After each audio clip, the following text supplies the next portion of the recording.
Originally, I was going to jump from the story of the tensions between Leah and Rachel, the sisters who were also both wives of Jacob, to the story of Jacob's sons and the jealousy between the older sons and their younger brother Joseph. But before I get to the story, I realized I couldn't ignore one of the greatest tales of reconciliation in the Bible, and it helps explain all of this family junk that we're reading about Abraham's family.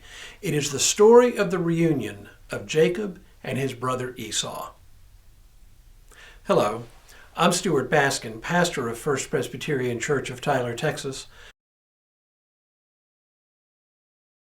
Well, the time has finally come for Jacob to return home, back to Canaan, to the land promised to Abraham and Isaac.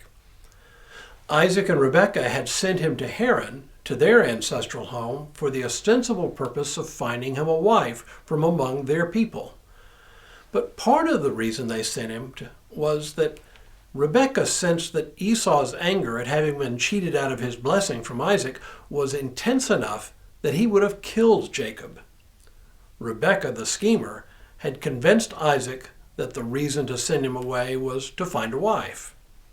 So, while in Haran, Jacob had been tricked by his uncle Laban into marrying both of his daughters, Leah, the older one, and Rachel, the younger one. By tricked, I mean Jacob had bargained with Laban for Rachel's hand in marriage, working with him for 7 years. But on the wedding night, Laban sent Leah into Jacob's tent, a fact that Jacob did not discover until the next morning. So Jacob agreed to work another 7 years for Rachel's hand also. Then, over a period of years, between Leah and Rachel and their two maids serving as surrogate mothers to the sisters, Jacob had 12 sons and a daughter.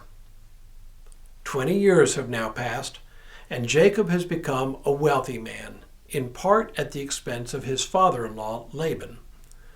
The relationship between Jacob and Laban sours, and Jacob senses it is time they parted company. He gathers all his flock, his servants, his children, and his wives, and begins the journey back to Canaan. As the two men part, Laban utters words that we often think of as warm and loving, but which in fact are words of one distrustful man to another. He says to Jacob, "The Lord watch between you and me when we are absent from one another." In other words, as the Lord is my witness, Jacob, cheat me again, and the Lord's judgment be upon you. Now, after a strange encounter in which Jacob wrestles with God, who gives him a new name, Israel, meaning the one who strives with God, Jacob and his entourage approach home. That's where we pick up the story. Now Jacob looked up and saw Esau coming, and 400 men with him. So he divided the children among Leah and Rachel and the two maids. He put the maids with their children in front, then Leah with her children, and Rachel and Joseph last of all. He himself went on ahead of them, bowing himself to the ground 7 times until he came near his brother. So Jacob has good reason to fear here. Not only is Esau coming toward him, he's coming with 400 men, a small army.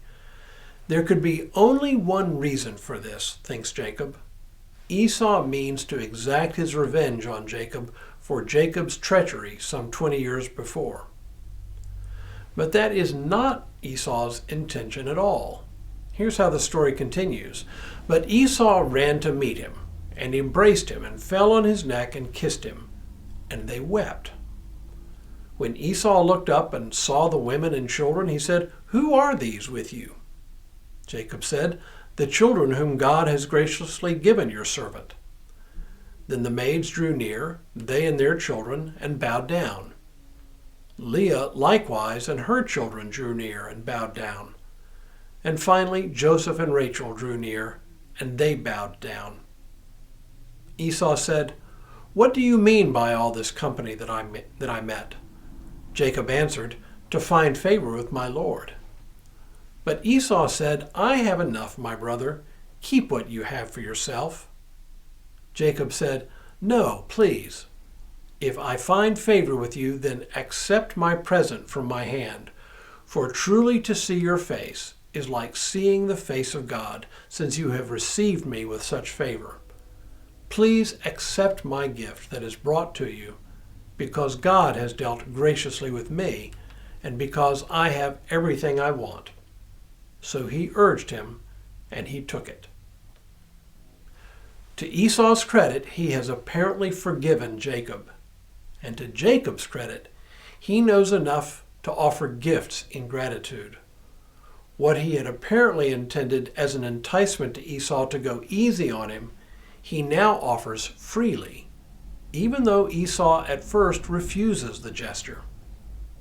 Jacob could have said, in effect, "Fine, all the better for me. If you won't accept what I offer, I'll gladly keep it for myself." But he doesn't. He insists that his brother keep the presents. So the two brothers, once completely estranged, are now reconciled. Perhaps this is part of the reason why we have these crazy stories of family rivalries and double-crossing. For without estrangement, there is no reconciliation. Tomorrow, Joseph's brothers get tired of little brother and attempt to do away with him. But for now, may God continue to bless you and keep you in all that you do this day and in all the days ahead.